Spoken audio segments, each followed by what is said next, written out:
Hi friends, ఎలా ఉన్నారు? నేను మీ గణేష్. ఈరోజు మీకు చెప్పబోయే టాపిక్ ఏంటంటే, మనం పీడిఎఫ్ ఫైల్లో ఎక్కువగా ఉండే పేజెస్ నుండి కేవలం మనకు ఏవైతే అవసరమైనటువంటి పేజెస్ ఉన్నాయో వాటిని మాత్రమే వేరొక పీడిఎఫ్గా ఎలా మార్చుకోవాలో అనేది ఈ వీడియో ఫ్రెండ్స్, అది కూడా మొబైల్ని ఉపయోగించి. సో ఇంకెందుకు లేటు, మనం మెయిన్ టాపిక్లోకి వెళ్ళిపోదాం. ముందుగా మీ మొబైల్ ఫోన్ తీసుకొని మీ మొబైల్ ఫోన్లో ఎక్కడైతే పీడిఎఫ్ ఫైల్స్ ఉన్నాయో ఆ ఫైల్ ఓపెన్ చేసుకోండి. ఇదిగోండి, నా మొబైల్లో పీడిఎఫ్ ఫైల్ ఇక్కడ ఉంది 369. దీన్ని నేను ఇప్పుడు ఓపెన్ చేశాను. ఓపెన్ చేస్తే ఇందులో టోటల్ 20 పేజెస్ కనిపిస్తాయి ఫ్రెండ్స్. మీకు చూపిస్తాను ఉండండి.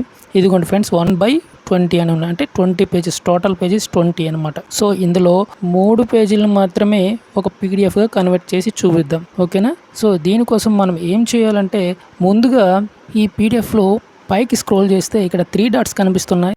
దానిపై క్లిక్ చేస్తే ప్రింట్ ఆప్షన్ వస్తుంది. ఈ ప్రింట్ ఆప్షన్ క్లిక్ చేస్తే ఈ విధంగా మనకి కనపడుతుంది. మనకి 3 పేజీలు మాత్రమే కావాలి కాబట్టి 4వ పేజీ నుంచి బ్లూటిక్ని ఆఫ్ చేయాలి ఫ్రెండ్స్. ఈ విధంగా నేను చేస్తున్నాను చూడండి.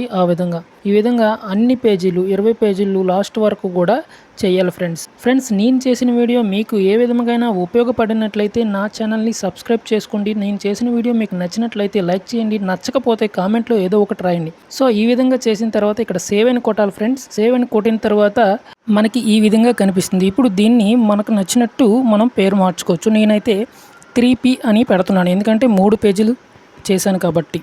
సో 3P అని పెట్టాను కదా. ఇప్పుడు సేవ్ చేసినట్లయితే బ్యాక్ వస్తే ఇప్పుడు మనకి మనం సేవ్ చేసిన పీడిఎఫ్ ఫైల్ కనిపిస్తుంది చూడండి ఫ్రెండ్స్, 3P అని. ఇదిగోండి 3P పీడిఎఫ్ అని కనిపిస్తుంది. దీన్ని క్లిక్ చేస్తే మనకి ఇందులో కేవలం 3 పేజీలు మాత్రమే కనిపిస్తాయి. ఇప్పుడు చూడండి, 3Pని క్లిక్ చేసినట్లయితే ఓపెన్ అవుతుంది ఫైల్. ఇదిగోండి, ఇందులో కేవలం 3 పేజీలు మాత్రమే కనబడుతున్నాయి. 1/3 అని కనిపిస్తుంది చూడండి. సో ఇంతే ఫ్రెండ్స్. నేను చేసిన వీడియో వల్ల మీరు కొత్త విషయాలు ఏమైనా తెలుసుకున్నట్లయితే నా ఛానల్ సబ్స్క్రైబ్ చేసుకోండి. Thank you for watching.